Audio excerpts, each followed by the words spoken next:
Асфалтирањето на улиците во Кочани продолжува со поголем интензитет. Општината има за цел да ја подобри општата состојба на овој план со реконструкција на постојниот, односно поставување асфалтен слој таму каде што го нема.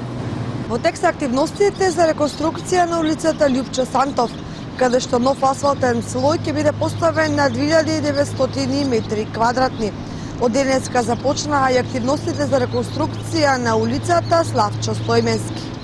Во тек се и градежните работи покрај киот на Кочанска река во градскиот парк кај детското игралиште. Старите дрвја со тек на времето ја изобличија пешачката зона, па бетонот на голема површина беше пропаднат и искршен. Токму затоа општината реши овие дрва да ги замени со нови, градежно да се уреди просторот со бехатон, а освен тоа да се постават и нови клупи, канти за отпад. Општината очекува кракот на улицата Никола Карев на потокот од Крушарскиот до Двојниот мост да добие ново пристојно решение и оваа фреквентна зона за пролетните и летните месеци да биде пријатно и безбедно место за престој.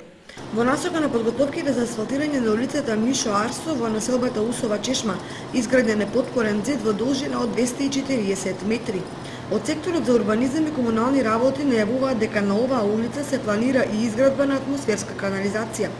Активностите наскоро ќе продолжите со асфалтирање на улицата Крум Вранински, за која во тек е изборот на најповолен изведувач, улицата што се вкрстува со Мишо Арсов. Подпорни зидови се изградени и на улиците 14-та бригада, каде е поставен и 200-метарски крак од фекална канализација, потоа на крак од улицата Страшо Арбапче и на улицата Кирил и Методика и паркингот на споменикот на Слободата.